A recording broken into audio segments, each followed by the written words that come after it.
तो ये नशा करके कांवड़ ले जाकर उनकी पवित्रता में विष न घोले।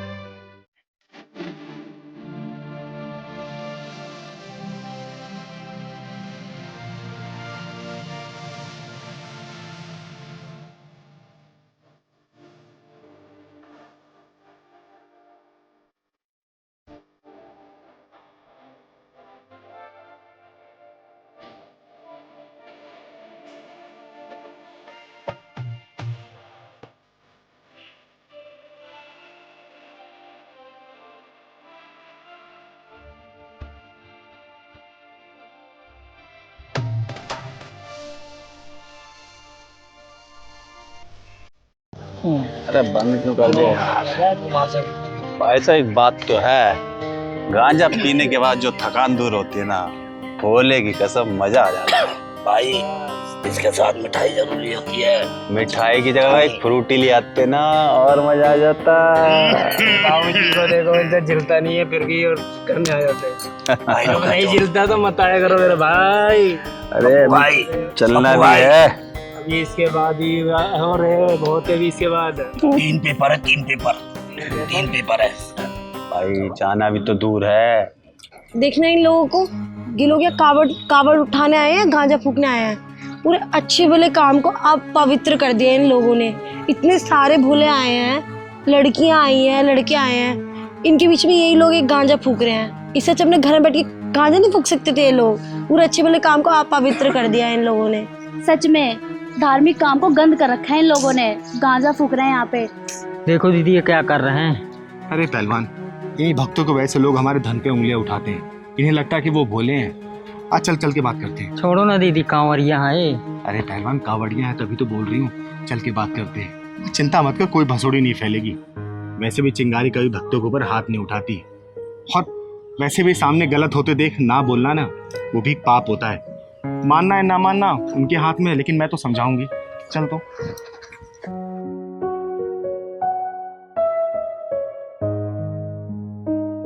जय भोले की। जय भोले की।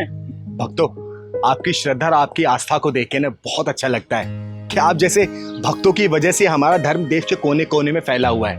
क्योंकि देश के कोने कोने से लोग जल लेके आते हैं और भगवान भोलेनाथ के शिवलिंग पे चढ़ाते हैं, और आपकी वजह से ही ना हमारे धर्म को पूजा जाता है और पूछा भी जाता है। लेकिन ये जो आप लोग काम कर रहे हैं ना, ये बिल्कुल गलत है। ये मत करिए आप लोग प्लीज। क्या गलत कर दिया हमने? देखिए, आप लोग भगवान भोलेनाथ के भक्त हैं, लेकिन भक्ति भाव में आकर आप लोग ये चरस गांजा पी रहे हैं ना, ये कतई सही नहीं है। छोड़ दीजिए ये लोग। इनको क्या पता, भोले बाबा को बाग में धतूरा भी चढ़ता है। धतूरा भी तो चढ़ता है। देखिए, शायद आप लोग इस ज्ञान से अनजान हैं कि भगवान भोलेनाथ को भांग और धतूरा चढ़ता क्यों है। देखो ज्ञान भी कौन दे रहा है, जो खुद अधूरी है। अरे आप लोग रुक क्यों गए? बोलिए बोलिए। और वैसे भी मुझे ये शब्द सुनने की आदत सी हो गई है, लेकिन ज्ञान कोई भी देना, चाहे वो अधूरा हो या फिर पूरा, ज्ञान पूरा लेना चाहिए। और मैं आप लोगों को बताती हूँ कि भगवान भोलेनाथ को भांग और धतूरा चढ़ता क्यों है। जब भगवान भोलेनाथ ने विष का प्याला पिया था ना, तो उनकी हलाहल गर्मी को रोकने के लिए माता पार्वती ने उनके सिर पे भांग और धतूरे डाला था, ताकि ठंडक रहे। इसलिए भांग धतूरा भगवान भोलेनाथ को चढ़ाया जाता है। अब आप लोग ये बता दीजिए कि आप लोगों ने कौन सा विष का प्याला पिया है जो आप लोग ये चरस गांजे का सेवन कर रहे हैं? बताइए बताइए। वैसे भी आज तक हमें चरस गांजा पीने से रोके किसने है? और वैसे भी ये तो सदियों से चला आ रहा है। देखिए, सदियों का तो मुझे नहीं पता, क्योंकि तब चिंगारी नहीं थी, लेकिन अब चिंगारी आ चुकी है। कुछ भी गलत देखती है ना, तो बर्दाश्त नहीं कर सकती और हमेशा संभालने और सुधारने के लिए तैयार रहती है। और ये बात नहीं है कि आप लोगों की ये गांजे चरस की आदत को देख के किसी को बुरा नहीं लगता। बस ये समझिए कि किसी के अंदर हिम्मत नहीं है आपको रोकने की, जैसा कि चिंगारी ने हिम्मत की है। और आप लोगों की इस गलती की वजह से लोग हमारे धर पे उंगलियां उठाते हैं। आप लोग बताइए कब तक और कहां तक हम लोग जवाब देते रहेंगे? छोटी छोटी ये गलतियां पूरे देश और विदेशों में फैलती है कि हमारे धर्म में ये सब चीजें होती हैं। रोक दीजिए इस चीज को, क्योंकि आप लोग पवित्र काम पे जा रहे हैं, पवित्र धाम पे जा रहे हैं, और ये सब चीजें करके आप जाएंगे ना, तो याद रखिएगा, जिस शुद्ध मन से आप जा रहे हैं तो वहां से पुण्य कमा के नहीं, पाप कमा के आएंगे। समझिएगा इस बात को। और आप लोगों को एक बात और बताना चाहती हूँ कि यह हमारा धर्म है, हमारी आस्था है, तो आप लोगों का भी दायित्व है कि हमारे धर्म को हमेशा पवित्र बना के रखें। मेरा काम था आप लोगों को अवगत कराना। आपको मानना है नहीं मानना ये आप लोगों के ऊपर है। चल पहलवान। और हाँ, कांवड़ क्यों ले जाया जाता है ये तो पता ही होगा आप लोगों को ना। उसी विष को शांत करने के लिए। जब विष को धारण करने के लिए कोई भी देवी देवता या फिर दानव तैयार नहीं हो रहे थे ना, तो भगवान भोलेनाथ ने भलाई के लिए अपने गले में वो विष धारण किया था। तो ये नशा करके कांवड़ ले जाकर उनकी पवित्रता में विष ना घोले। आई बात समझ में? जय भोले। कांवड़ तो हम हमेशा ले आते थे, लेकिन कांवड़ के बारे में तो सब कुछ नहीं पता था हमें दीदी। और हमारी इन्हीं हरकतों की वजह से लोग हमारे धर्म पर उंगलियां उठाते हैं। दीदी हमें तो इतना मालूम था कि भोले बाबा पे भांग धतूरा चढ़ता है, लेकिन क्यों चढ़ता है वो आज पता लगा। आपकी तरह हम भी ये अभियान शुरू करेंगे। नहीं करेंगे, कांवड़ की पवित्रता को भंग नहीं करेंगे। जय भोले की, जय भोले की, जय भोले की, जय भोले की।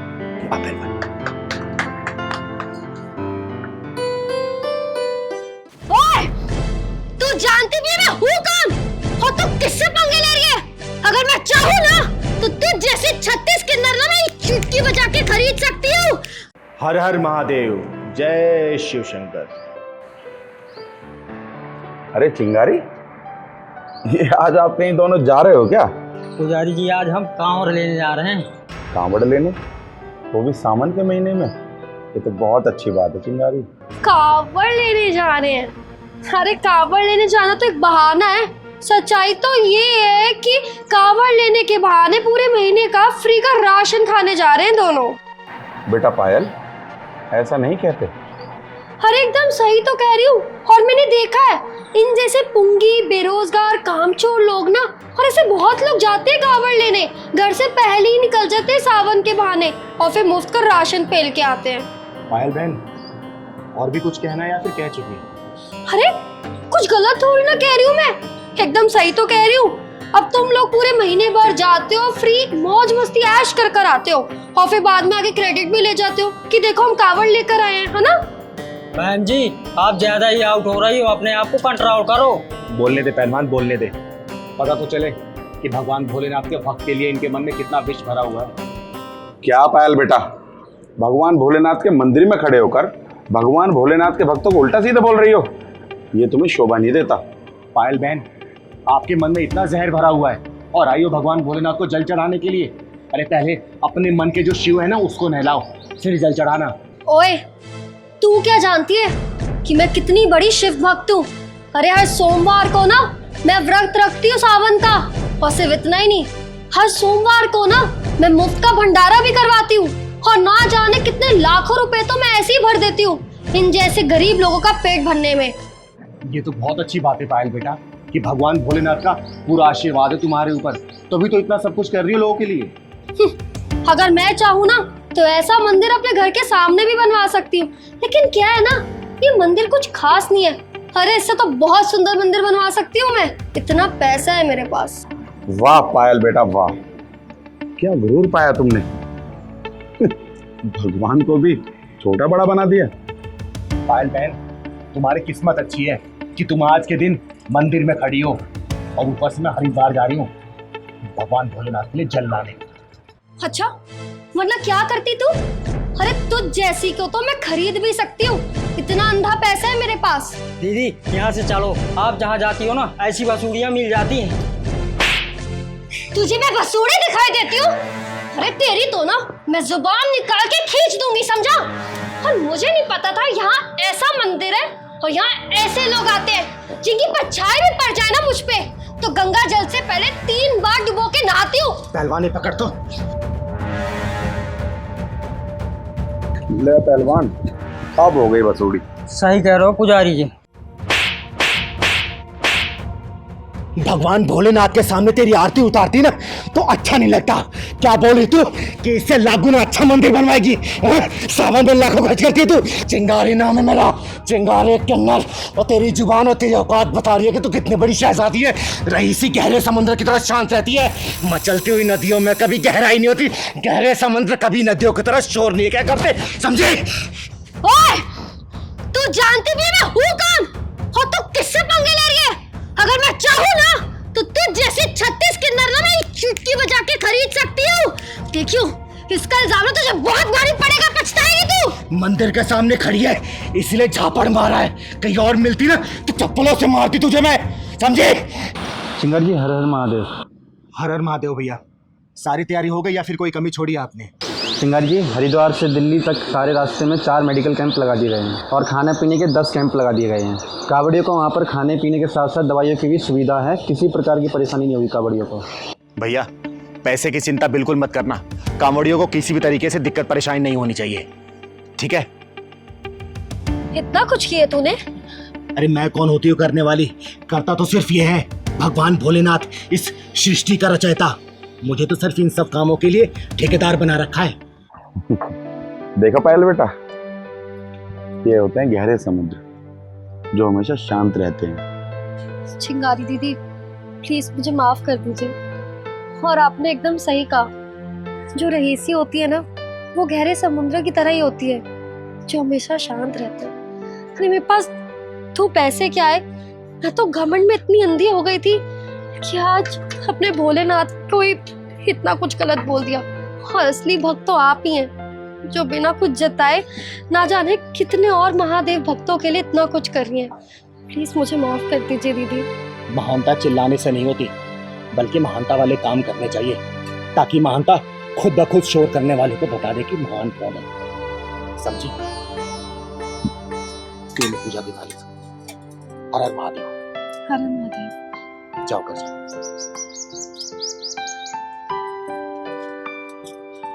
ठीक है पंडित जी, प्रणाम। अच्छा चिंगारी, अब तुम भी जाओ बाबा भोलेनाथ की सेवा करने। हर हर महादेव। हर हर महादेव, हर हर महादेव।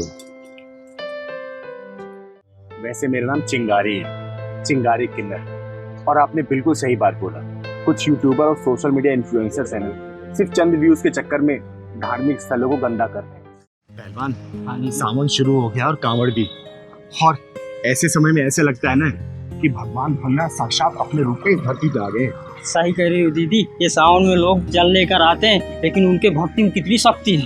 बोल बोल बोल बोल, जय शिव शंकर, बोल शंकर भगवान की, बोल शंकर भगवान की। बम बम बम बम, बोल बम बम बम बोल बम बम बम बोल बम बम बम। अरे बेटा, उनकी भक्ति में शक्ति होती तभी तो वो हजारों किलोमीटर दूर पैदल चल के जाते हैं और भगवान भोलेनाथ के लिए जल भर के लाते हैं। ऐसा प्रतीत होता है कि पूरा ब्रह्मांड ही इस धरती पे आ गया है। बोल बम बोल बम बोल बम बोल बम बोल बम बोल बम बोल बम बोल बम बम बम बोल बम बम बम बोल बम। बम बम। अरे बोला, पैरों में बहुत दर्द हो गया है, बहुत थकावट भी हो गई है, यही रुक जाते हैं। ये जगह भी अच्छी लग रही है, क्यों ना कुछ देर यहीं पे रुक के फिर चलते हैं, थोड़ी देर आराम कर लेते हैं। आओ तुम लोग भी आओ।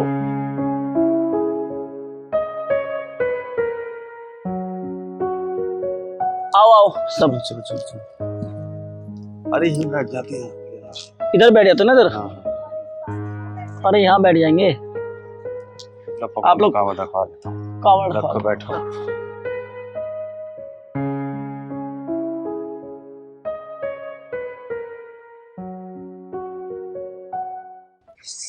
यही तो हमारे धर्म की सबसे अच्छी बात है।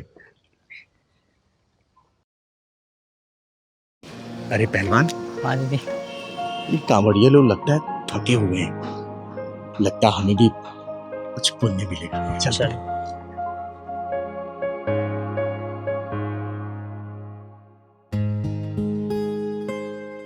जय भोलेनाथ। क्या हुआ, कोई मदद चाहिए क्या? नहीं नहीं, बस हमें कुछ मदद नहीं चाहिए, सब ठीक है। लाइए मैं आप लोगों के पाँव दबा देती हूँ। अरे नहीं नहीं, ऐसा मत कीजिए आप। अरे हम कांवड़ ले नहीं जा सके, कम से कम आप लोगों की सेवा का मौका दीजिए। अरे नहीं नहीं, आप ऐसा मत कीजिए, प्लीज मत कीजिए ऐसा। लाइए दबा देते हैं। लाइए। ये पैर कितने पुण्यवान है ना, जिन्हें ये सौभाग्य प्राप्त हुआ। हमारे धर्म की सबसे खूबसूरत बात यह है कि हमारे धर्म में लोग सभी बढ़ चढ़ कर हिस्सा लेते हैं। पता है, लोग यहाँ तो 2 कदम चल के भी थक जाते हैं, लेकिन आप जैसे भोले प्रेमी ने हजारों लाखों किलोमीटर पथ यात्रा करते हैं, लेकिन फिर भी उनके जज्बे में थकान नहीं होती है। लेकिन पता है, आजकल लोगों ने ना हमारे तीर्थ स्थलों को पिकनिक स्पॉट बना रखा है। इसी कारण से हमारे धार्मिक स्थलों की पवित्रता खतरे में आ रखी है। वैसे मेरा नाम चिंगारी है, चिंगारी किन्नर। और आपने बिल्कुल सही बात बोला, कुछ यूट्यूबर और सोशल मीडिया इन्फ्लुएंसर्स हैं ना, सिर्फ चंद व्यूज के चक्कर में धार्मिक स्थलों को गंदा कर रहे हैं और कुछ भी नहीं कर रहे। उन लोगों को बिल्कुल ये समझ नहीं आ रहा कि हमारा धर्म संकट में जा रहा है। मैं तो सोचता हूँ ये दुनिया जा कहाँ रही है, धर्म के काम को भी दिखा दिखा के करती है। एक आपको ही देख लीजिए, आपका सेवा भाव सब यहाँ नजर आ रहा है। एक हमारे धर्म में ही भाव की कीमत है पर पैसों की नहीं। अरे नहीं नहीं, सेवा भाव के पीछे भी ना अपना लालच छुपा होता है, पुण्य का। और आप कांवड़िए जिस उत्साह से कांवड़ लेने जाते हैं ना, ऐसे लगता है कि सावन की जो ऋतु है ना बहुत ही खूबसूरत सी लगती है, बहुत ही सुहावनी सी लगती है। ऐसा प्रतीत होता है कि भगवान भोले भंडारी साक्षात इस धरती पे आ गए हैं। जल लाने का उत्साह और हमारे कंधों पे कावड़ होता है तो ऐसा लगता है कि भोले भंडारी हमारे साथ ही हैं। सही कहा आपने।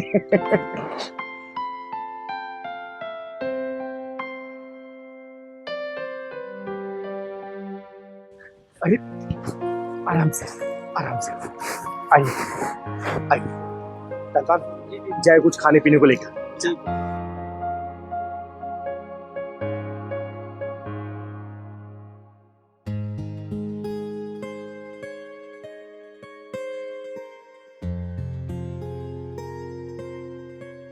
अरे नहीं नहीं, चरण मत दबाइए, इसी थकावट में श्रद्धा जुड़ी हुई है।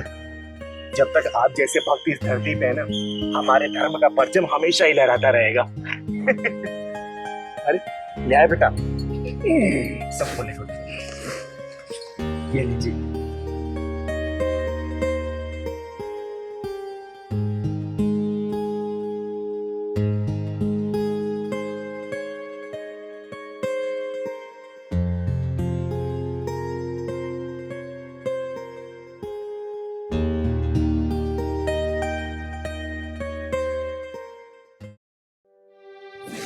हर धर्म की अपनी अपनी आस्था है और अपना अपना विचार है। कभी भी आप लोगों को देखा है कि बच्चों की लड़ाई में माँ बाप एक दूसरे से लड़ते हैं? कभी नहीं देखा होगा।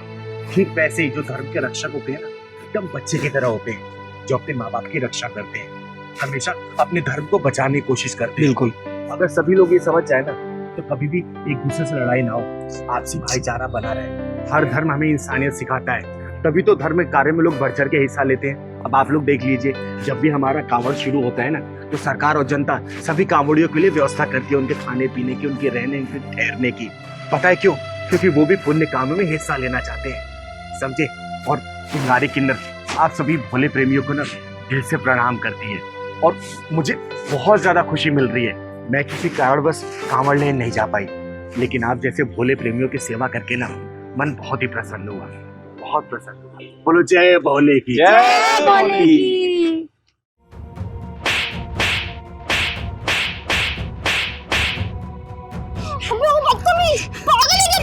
हरामजादी। हाय दीपा, कैसी है यार? सॉरी मैं तेरी शादी में नहीं आ पाई, वो क्या है ना, मेरे एग्जाम चल रहे थे। बाकी तू बता, कैसा है तेरा ससुराल? अरे मैं तो अच्छी हूँ, मेरे ससुराल वाले तो मेरी बहुत केयर करते हैं। वेरी गुड, ये तो बहुत अच्छी बात है। अच्छा ये बता, जीजू के साथ कहाँ प्लान कर रही है हनीमून का? हम गोवा जाने का प्लान कर रहे हैं। गोवा? अच्छा यार, तू गोवा जा रही है, कश्मीर के पहलगाम नहीं जा रही, वरना वहाँ के नज़ारे तो तूने देखे ही होंगे। अरे वहाँ की बात सुन के तो मेरी रूह कांप जाती है। यार तू एकदम सही कह रही है, देखा नहीं था तूने पहलगाम का नजारा? वहाँ हनीमून बनाने वाले लोगों के साथ क्या हुआ था? अरे उधर तो जाने का सोचो ही मत गलती से। भैया जरा रिक्शा रोकना।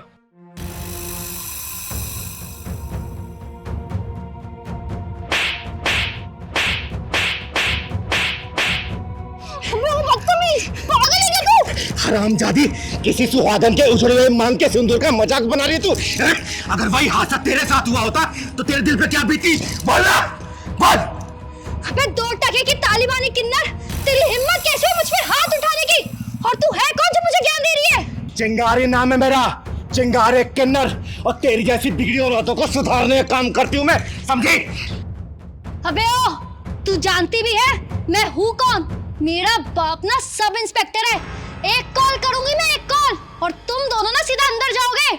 लगा अपने बाप को फोन, लगा और बोल उसको कि तू सुहागन के सिंदूर का मजाक बना रही थी, उसके सुहाग की मौत पे हंस रही थी, या फिर नंबर दे, मैं तेरे बाप को फोन करके बोलती हूँ कि एक सब इंस्पेक्टर की बेटी के दिल में सुहाग की मौत की जगह गया है। दे नंबर। अबे तेरा क्या लगता था वो जो आतंकवादियों की गोलियों से मर गया, और वो लड़की जिसके लिए तेरी छाती मरोड़ उठ रही है, क्या लगते थे वो दोनों? अरे जो दूसरों के आंसुओं को देख के हंसी मजाक उड़ाते हैं ना, उनकी जिंदगी दुखों के सागर में डूब जाया करती है। अरे वो लड़की भले ही मेरी कुछ लगती थी, लेकिन इंसानियत के नाते मेरी बेटी से भी ज्यादा अजीज थी। अरे जिसके हाथों की मेहंदी का रंग उतरने से पहले सपनों की मांग उचड़ गई हो ना, उस भागन के लिए तेरे दिल में दुख होने के बजाय हंसी भरी पड़ी है। हंसी। हरामजादी, पति से बिछड़ने का दुख क्या होता है ना उससे पूछ, जिसने अपना पति खोया हो। सपनों की उड़ान भरने से पहले जिन जालिमों ने उनके अरमानों का पंख काट दिया, उनसे पूछ, समझी? अरे हम सफर का साथ जब छूट जाता है ना, तो जिंदगी को काटना बहुत मुश्किल हो जाता है। उन लोगों ने तो जिंदगी को 4 कदम साथ भी नहीं चले थे, और तू उनके मरने का हंसी मजाक उड़ा रही है। बोल। सॉरी दीदी, दीदी मुझे पता है मेरी गलती है, मुझे माफ कर दो, मुझे उनका मजाक नहीं उड़ाना चाहिए था। दूसरे का मजाक उड़ाने वाले ये भूल जाते हैं कि समय का चक्र गोल होता है, और जब समय अपना रूप दिखाता है ना, तो अकेला वही इंसान रोता है और पूरी दुनिया हंसती है। अरे उसे घर में जाके देख जिसका चिराग बुझ गया हो। अरे उस लड़के के दिल में झांक के देख जिसने अपना पति खोया हो। उसके दिल में तुझे आंसुओं का समंदर नजर आएगा, समझी? दीदी, दीदी प्लीज मुझे माफ कर दीजिए, मैं अपनी हरकत के लिए बहुत ज्यादा शर्मिंदा हूँ। सच में दीदी, मुझे ऐसा नहीं करना चाहिए था। प्लीज, आई एम सॉरी दीदी। बेटा एक बात हमेशा याद रखना, दुख किसी का घर देख के नहीं आता, और सुख किसी का घर देख के नहीं जाता।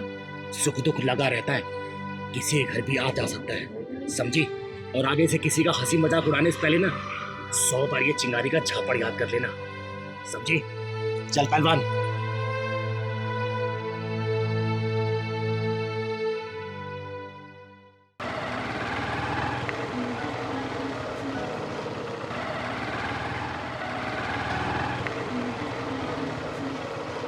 लो पहुंच गए हम मंदिर।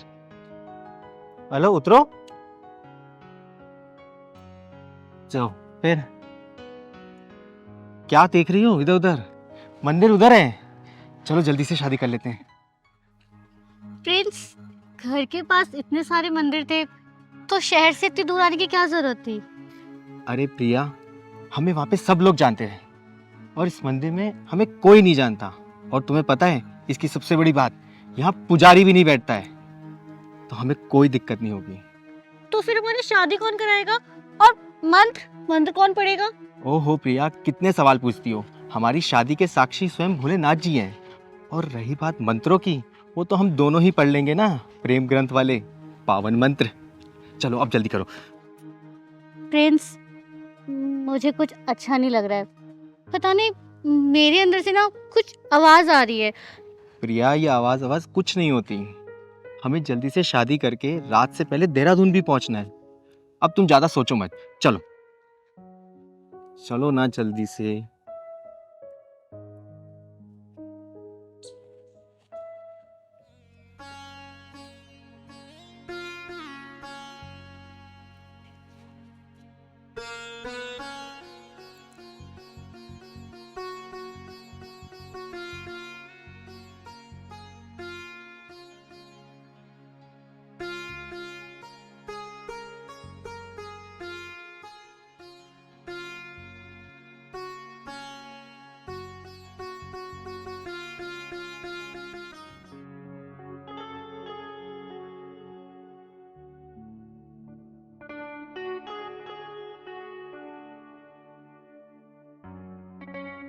क्या हुआ प्रिया, क्या सोचने लगी?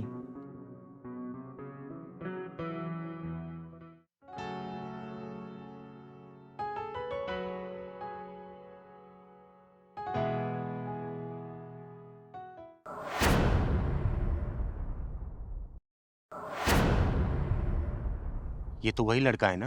हाँ दीदी। जिसका पिछले साल मैंने ढक्कन लगाया था।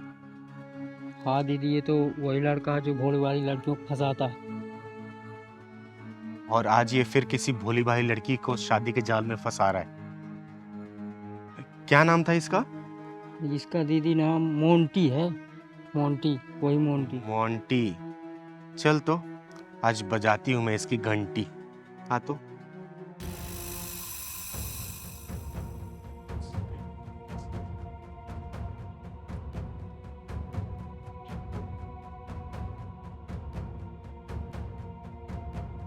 ये क्या बदतमीजी है? और हो कौन तुम? तुमने प्रिंस का गिरबान कैसे पकड़ा हुआ है? दीदी ये मोंटी से प्रिंस बन गया हरामी। क्या? Monty Prince? ये क्या है? हाँ, कभी मोंटी कभी प्रिंस। इस हरामी से पूछ कि इसका असली नाम क्या है। कभी मोंटी कभी प्रिंस, कभी विकास, कभी सुखदेव। नाम बदल बदल के भोली भाली लड़कियों को फंसाता ये हरामी साला। ये क्या बोल रही हो तुम? पूछ इस हरामी से पिछले साल इसका पिछवाड़ा कैसे लाल किया था मैंने। फिर ये इस बार ऐसी गलती करने जा रहा था, तुझे गुमराह करके शादी करता, तुझे भी बेच देता। बताइए क्या करता है? भोली भाली लड़कियों को गुमराह करके दूसरे शहरों में बेचता है हरामी।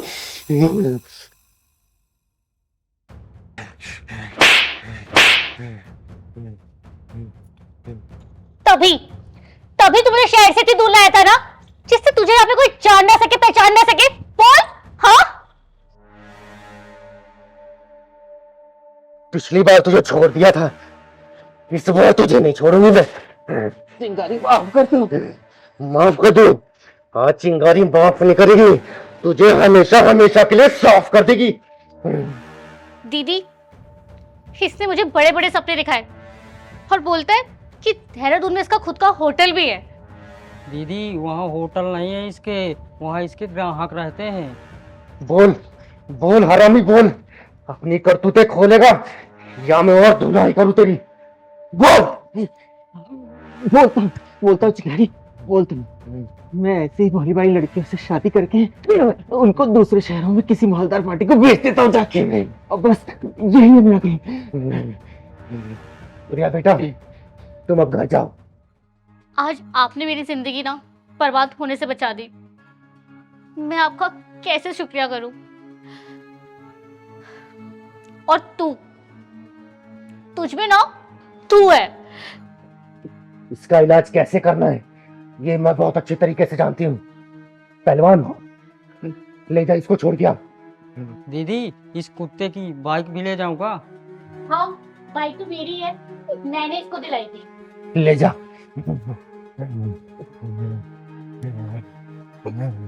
चलो दीदी। जा बेटा जा।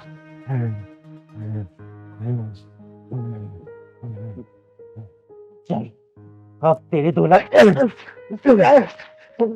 पुलिस स्टेशन में करूंगी मैं। चल।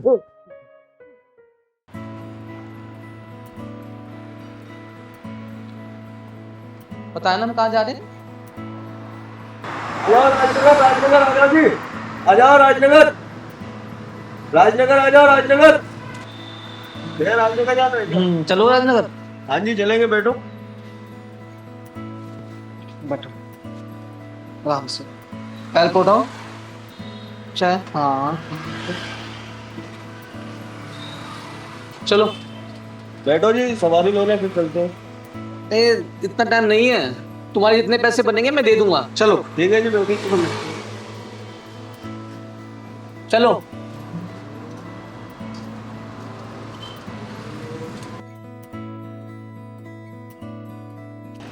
अरे दीदी कहाँ चल रहे हैं? अरे पहलवान, हाँ वो चौधरी साहब नहीं है फटाफट स्टूडियो वाले, हाँ जी। उनके वहाँ एक बहुत बड़े राइटर है सुखदेव जी। सुनने में आया उन्होंने दूसरी शादी की है, हाँ। तो उन्हीं से बधाई लेने चल रहे हैं हम। अच्छा बहुत मोटा मिलेगा। चौधरी साहब बड़े दिल वाले हैं, बड़े नेक दिल हैं। अच्छा, पैदल भी चलेंगे दीदी? अरे नहीं रे, देखते हैं कोई रिक्शा आता है फिर चलते हैं। देख आ गया रिक्शा वाले, रोको उसको। रोकियो भैया। आओ दीदी। चल बैठ।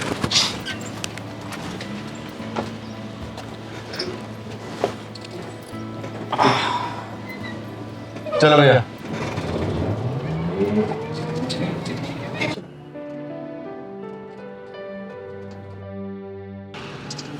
बेटा कितनी देर और लगेगी?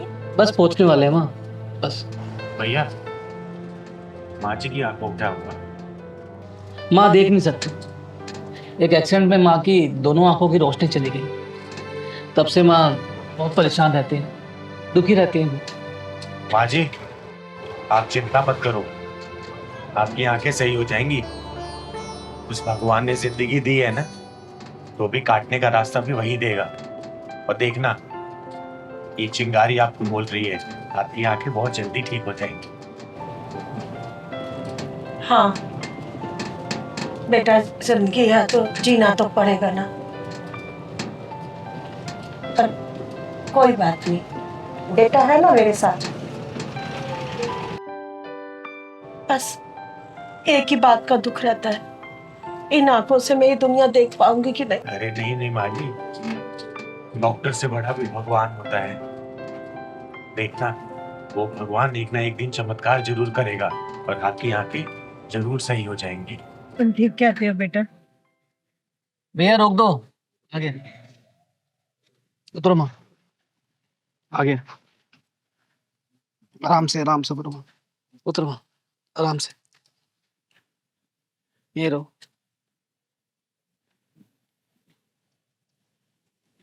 ठीक है, ठीक है। आ जाओ माँ, तुम यहाँ बैठो, मैं बिठाता हूँ। बैठो माँ, आराम से बैठो। ये बैग पे। बेटा हाँ, तू मुझे यहाँ कहाँ ले आया? तूने तो कहा था बड़े भाई के घर जा रहे हैं। अरे माँ, शंकर भैया ने यहीं का एड्रेस दिया था और कह रहे थे कि यहाँ पहुंचकर मुझे कॉल करें। तो बेटा फोन करना उसे। हाँ हाँ, मैं फोन करता हूँ ना माँ। हाँ, हमें आके ले जाएगा। हाँ हाँ हाँ, मैं करता हूँ कॉल कर।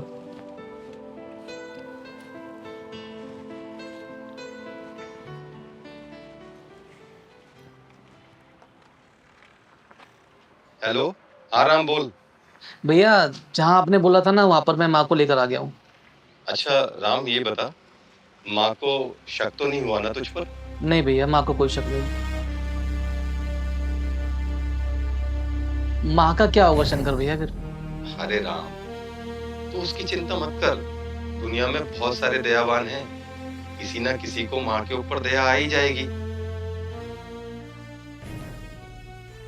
माँ की वजह से तेरी भाभी घर में कलेश करती है, और तेरी बीवी से भी तो यही हाल है ना? अरे हाँ भैया, मेरे घर पे भी यही प्रॉब्लम है। और खुशबू है ना, उसने तो घर में आंधी तूफान उठा रखा है। वो बोल चुकी है मुझे कि ये अपनी अंधी माँ को कहीं छोड़िए, या तो वो फिर घर छोड़ के चली जाएगी। हाँ राम, यही तो सबसे बड़ी टेंशन है। अब इस टेंशन को यहीं छोड़ और तू मेरे पास आ जा 2-4 दिन के लिए, ठीक है?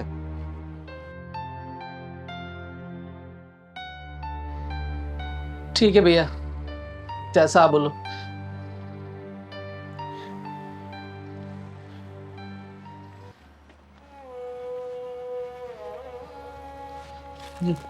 बेटा राम, हाँ शंकर से बात हुई? हाँ, बात हो गई है, बस वो थोड़ी देर में आने वाला है। मेरा शंकर पता नहीं कैसा होगा, पता नहीं उसकी बीवी उसे खाना देती होगी कि नहीं। अब मैं आ गई हूँ ना, अब मैं अपने शंकर की देखभाल करूंगी। अब 2 साल तक मैं कहीं नहीं जाऊंगी, उसी के पास रहूंगी। हाँ माँ, मुझे ना प्यास लगी है, आपको भी प्यास लगी है? हाँ बेटा, मुझे भी प्यास लगी है। तो माँ, मैं पानी लेकर आऊँ आपके लिए? हाँ हाँ, लेके आ बेटा, जा।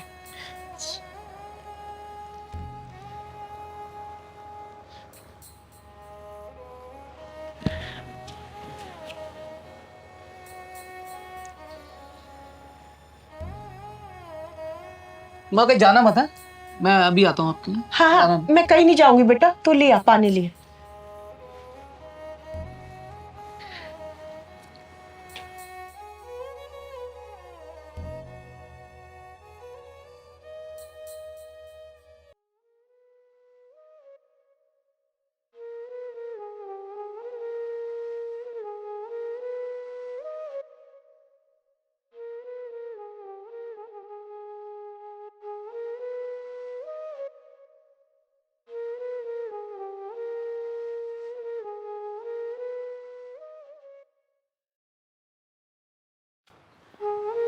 बहुत देर हो गई, राम अभी तक नहीं आया।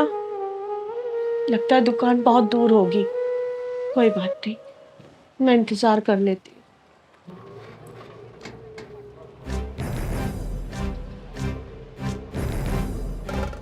भैया गाड़ी रोकना। अरे पहलवान। हाँ दीदी। ये तो वही बुढ़िया है ना? हाँ दीदी, ये तो वही बुढ़िया है जो सुबह हमें रिक्शे में मिली थी। हाँ दीदी। ये यहाँ अकेले क्या कर रही है? हमें तो 5-6 घंटे हो गए वापसी आते हुए। इसके साथ तो इसका बेटा भी था, लेकिन ये अभी अकेले बैठी है।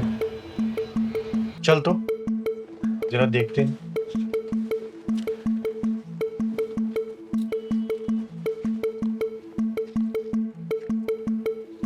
पैसा दे दे जरा। कितने हो गए भैया?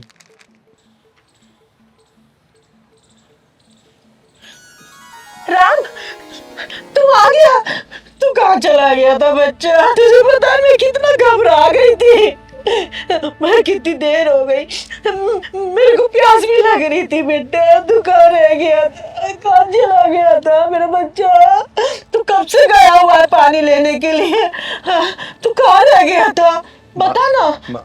माँ जी, मैं आपका बेटा राम नहीं, मेरा नाम चिंगारी है। चिंगारी? कौन चिंगारी? माँ जी, सुबह जिस रिक्शे से आप आ रही थी ना, उसी रिक्शे में मैं भी आ रही थी। हाँ हाँ। लेकिन आप यहाँ क्या कर रही हैं अकेले? मेरा राम ना पानी लेने गया है, अभी तक नहीं आया। बहुत देर हो गई, मेरा गला भी सूख रहा है। मेरा राम कहाँ रह गया? मेरा राम कहाँ रह गया? भगवान, हे भगवान, मेरा बेटा ठीक तो होगा ना? अनजाने शहर में वो पहली बार आया है, कहाँ रह गया? माँ जी, सुबह से शाम हो गई है और आपका बेटा अभी तक नहीं आया पानी लेके। मुझे नहीं लगता कि वो अब आएगा। माँ जी, वैसे आप आई कहाँ से हैं? ऐसा मत बोल, ऐसा मत बोल बेटा।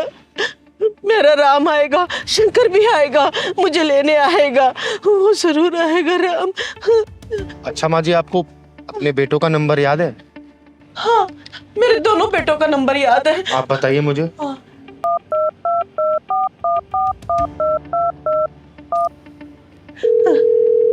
हेलो,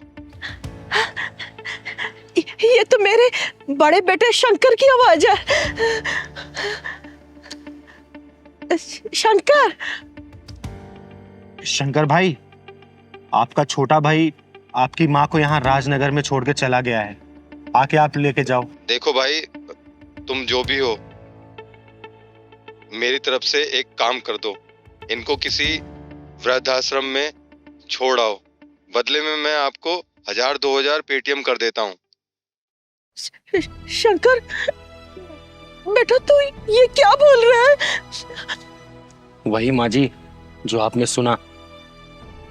देखो भाई, मैंने अपने छोटे भाई को बोला था कि माँ को छोड़कर चला जा, और आप एक काम करो, इनको किसी आश्रम में ले जाकर छोड़ दो। आपका बहुत बड़ा एहसान होगा। मैं आपके फोन पे 2-3 हजार रुपए दे देता हूँ। साले हरामी, सबसे पहले अपनी माँ के आंसुओं की कीमत अदा कर। मुझे 2000 रुपए देगा तू। जिस माँ ने पैदा किया, कम से कम उसके एहसान के बारे में तो सोच। साला। हेलो हेलो, साला फोन काट दिया। ऐसी औलादों पे थू है। माँ जी, आपको अपने छोटे बेटे का नंबर पता है? हाँ। आप बताइए। हेलो, मैं किन्नर बोल रही हूँ। क्या तू एक मर्द बोल रहा है? क्या बकवास कर रही हो ये? साले, कैसी औलाद है रे तू? अपनी माँ को यहाँ पे छोड़ के गया है। सुबह जिस रिक्शे में आ रहा था तू, उस रिक्शे में मैं भी आ रही थी। चिंगारी किन्नर नाम है मेरा। और तू यहाँ अपनी माँ को छोड़ के भाग गया? भड़वा साला। साला, ये भी फोन काट दिया। माँ जी, कैसी औलाद को आपने पैदा किया हुआ है?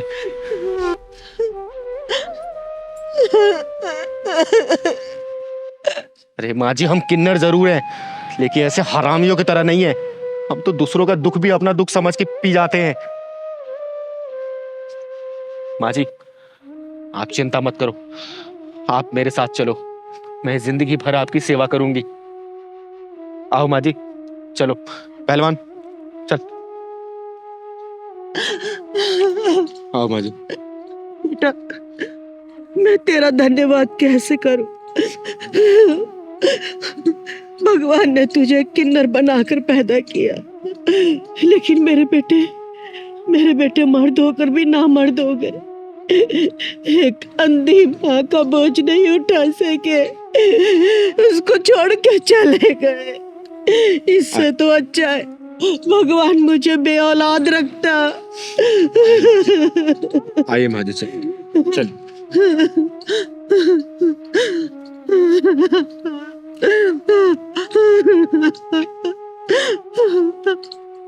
माँ जी, आप चिंता मत करने किसी चीज की। मैं हूं ना चिंगारी, और पहलवान है। आपकी जिंदगी भर सेवा करेंगे हम दोनों।